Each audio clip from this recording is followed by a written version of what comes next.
दोस्तों नमस्कार। एक कबीर साहब का शब्द सुनाते हैं बीजक की शब्दावली से।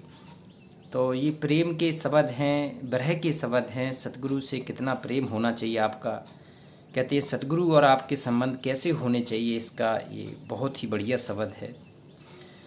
गुरु बड़े भरंगी हमारे, गुरु गुरु बड़े भरंगी, ओ कीट सो ले भृंग कीना आप सो रंगी। कहते हैं हमारे सतगुरु भृंगी है। भृंगी क्या होता है? जो भृंगी एक कीट होता है। कबीर साहब का एक दोहा है कि गुरु को कीजिए दंडवत और कोट कोट प्रणाम, और कीट न जाने भृंग को गुरु कर ले आप समान। तो वही इस शब्द में है। जैसे कीट क्या करता है, एक नॉर्मल से एक साधारण सा कीट को ले आके और उसको अंदर रख के उस चारों ओर मिट्टी लगा के उसके ऊपर भनभनाता रहता है, गुनगुनाता रहता है। तो जैसा वो भृंग कीट करता है वैसा ही वो मिट्टी के अंदर बैठा वो भी भनभनाना लगता है।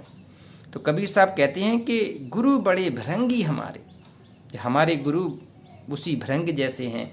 वो अपना ज्ञान सुना के, अपना ध्यान सुना के, अपना जाप सुना के और हमें अपने जैसा भनभनाना शुरू कर देते हैं। हम भी गुरु के जैसे अपने भनभनाने लगते हैं।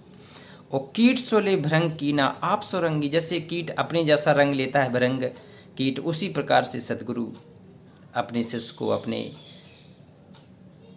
साधक को, भगत को अपने जैसा रंग लेता है। पाए और पंख औरे और रंग रंगी, और जात कुल ना लखे कोई सब भय भरंगी। कहते ना तो उस कीट का देखो उसके जैसा रंग होता है, ना उसके पंखों से जैसे होते हैं, ना कलर वैसा होता है, ना रंग होता है, ना रूप होता है, ना हाथ होता है, ना पैर होता है। लेकिन वो कीट क्या करता है, भृंगी कीट, उसको धुन सुनाता रहता है, उसको अपने जैसी क्रियाएं सिखाता रहता है। तो वो साधारण सा कीट भी उसी तरह गुनगुनाता है, भनभनाता है। तो कबीर साहब कह रहे हैं कि आप भी कोई साधारण से थे, मलिनता थी आप में, कुबुद्धि थी, कुसंस्कार थे। आप कौन, कैसे आपके अंदर कहते थी कितनी गलतियां थीं, कितने ऐब थे, कितनी बुराइयां थीं, सबको दूर करके अपने जैसा सादा पवित्र बना दिया। तो जात न कुल लखे कोई सब भय भृंगी।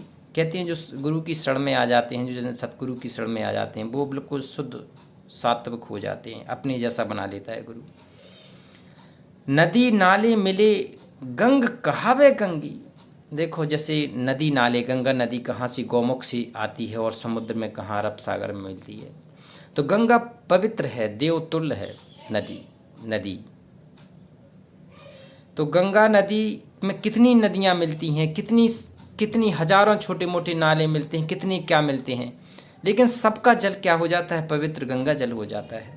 उसी प्रकार से सतगुरु में आके सारे भगत, सारे शिष्य, सारे साधक बिल्कुल गंगा जल जैसे पवित्र हो जाते हैं। आ रहे अभी हम 1 मिनट 5 मिनट में। दरियाव दरिया जा समाने संग में संगी। जितने भी दरियाव थे, दरिया समा के बिल्कुल उसी के जैसे संग में हो जाते हैं। तो सतगुरु कह रहे हैं कि आपको अपना गुरु खुद बना के अपना गुरु के साधना में रंगना पड़ेगा। कहते हैं भक्ति तो अपने हिसाब से हजारों बार कर ली, कई सालों तक कर ली अपने हिसाब से, लेकिन अब गुरु के हिसाब से रंगना पड़ेगा। तब वो गंगा जल जैसा पवित्र बनेगा, निर्मल बनेगा, अनमोल बनेगा। चलत मनसा अचल कीन्हो मन हुआ पंगी, और तत्व में नितत्व दर्शा संग में संगी। देखो कहती हैं चलत मनसा, जो मन वचन कर्म, ये तीनों आपकी चलायमान होती है। तो चलत मनसा अचल कीन्हो, अब उसको स्थिर करने वाला काम कौन करता है? सतगुरु करता है। भक्ति की ओर बढ़ाने वाला काम सतगुरु करता है। और मन होगा पंगी, और तत्व में निहितत्व दर्शे। कहती हैं तत्वों को खोजना, किन तत्वों से ये पूरा ब्रह्मांड चल रहा है, कौन सी प्रकृति में ऐसी चीज है कि सारे ग्रह नक्षत्र, सारे सूर्य चंद्र, सारी गतिविधियां, पूरा पश्चिम, सारा जीवों 84 लाख जीवों का भरण पोषण, ये कहती है उस प्रकृति के उस तत्व से निर्धारित हो रहा है। तो तत्व में नितत्व दर्शा संग में संगी, और बंध ते निर्बंध की ना। कहते हम कितने हुए बंधे थे, कर्म संस्कारों में बंधे हुए थे, माया मोह ममता में बंधे हुए थे, अपनों में कितने जकड़े थे कि भगवान की याद तक नहीं आती थी। तो कबीर साहब कह रहे हैं बंध में निर्बंध की ना। ये सतगुरु का जो काम होता है वो बंध में निर्बंध कर देता है, अबंध कर देता है, पूर्ण स्वतंत्र कर देता है।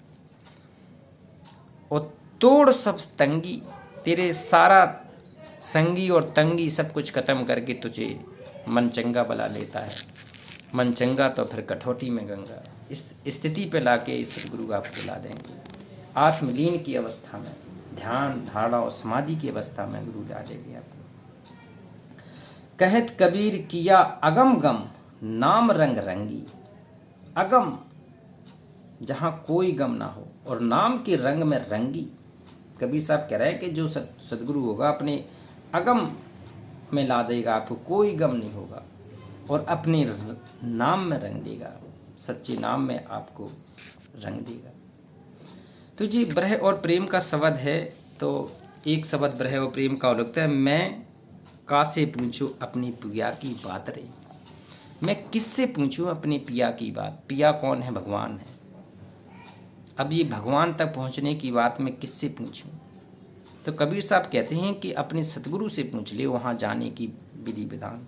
मैं कासे पूछूं अपनी पिया की बात रे, और जान सुजान प्राण प्रिय पिय बिन, और सबें बताऊं जातरी। देखो कहती है जान सुजान प्राण पिय पिय बिन। प्राण जैसे मछली जल के बिन, ऐसी मेरे प्रिय के बिन, मेरे परमात्मा के बिन मेरे प्राण लटक रहे हैं। और सबे बताऊं जातरी, मैं सबको बताती घूम रही हूँ कि मैं कितना प्रेम में हूँ। और आशा नदी अगाध कुमति बहे, और रोक काहू पे ना जातरी। मेरे किसी से भी मेरा मन रोक नहीं पा रहा है। और काम क्रोध दोई भय करारे, जी करारे मेरी तरफ झपट्टा मार रहे हैं। काम क्रोध दो भय करारे, पड़े विषयरस मातरी।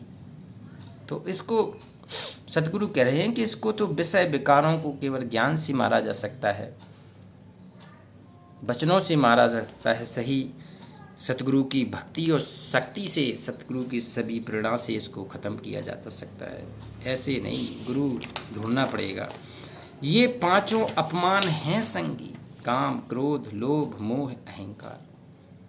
ये पांचों विकार आपके साथ में हैं और इसको बिल्कुल अंदर से घस के बैठे हैं कि ये किसी प्रकार से भी ये भक्ति न करने लगे, अच्छी तरह से भगवान में न रंग जाए। सुमरन को अलसातरी, ये पांचों विकार कहते हैं सुमरन नहीं करने देंगे। सुमरन को अलसाता रहेगा व्यक्ति, सुमरन किसी प्रकार से भी नहीं करने देगा। सुमरन को अलसातरी। वो कहे कबीर बिछड़ नहीं मिल हो। कबीर साहब कह रहे हैं कि अब हे भगवान, अब आपसे बिछड़न नहीं हो पा रहा है, अब आपसे कैसे बिछड़ूं, आपसे कैसे दूर रहें। कबीर साहब बड़े आधीन होके बता रहे हैं अपने सदगुरु भगवान से, अपने परमात्मा से। कहे कबीर बिछड़ नहीं मिल हो, कहते अब बिछड़न नहीं हो पा रहा है, अब मुझसे आके मिल लो भगवान। ज्यों तरवर बिन पातरी, तरवर बिन पातरी, पत्ते बिना पेड़ का क्या अस्तित्व है। अगर पत्ता एक पतझड़ आता है तो वो पूरा खड़ा रहता है बिना पत्ते का, उसकी पूरा पतझड़, उसके पत्ते कोई कहीं पड़े हैं कोई कहीं पड़े हैं। तो उसकी जो दशा है, दिशा है, वो एक साधक की है, एक शिष्य की, भगत की होती है कि वो अपने गुरु के बिना कैसे जीवन जीना है। ये ब्रह और प्रेम का विवरण है। तो कबीर साहब ने इन दो शब्दों के माध्यम से प्रेम और ब्रह को बताया है कि जैसे प्रेम चंद्रमा का चकोर से, मछली का जल से, इसी प्रकार से शिष्य का, साधक का, भगत का अपने गुरु से संबंध होना चाहिए। मछली जल के बिन नहीं रह सकती, और चकोर पक्षी को तुम कितना ही मना कर लो, वो चांद को देखे बिना रह ही नहीं सकता है। कितना भी मना कर लो, वो चकोर पक्षी किसी भी पेड़ पे बैठ जाएगा और खूबसूरती निहारेगा अपने चांद की। कबीर साहब कह रहे तो इतना प्रेम अपने गुरु से भी कर लो, भगवान फिर दूर नहीं है। कहते हैं गुरुर ब्रह्मा गुरुर विष्णु गुरुर देवो महेश्वरा, गुरु साक्षात परब्रह्म तस्मै श्री गुरुवे नमः। तो गुरु सबका रोल निभाता, भगवान का भी रोल निभा के आपको मोक्ष धाम ले जाता है। तो ये सहज मार्ग है, कबीर साहब का सहज भक्ति मार्ग है, सहज विधि है। तो कबीर साहब बहुत अंदर से आध्यात्मिक रूप से मजबूत करते हैं हमें। शेयर करें और भी लोगों को समझें कि वास्तव में कबीर आज वर्तमान में प्रासंगिक हैं, आदर्श हैं हमारे, इनको अपनाना है। नमस्कार।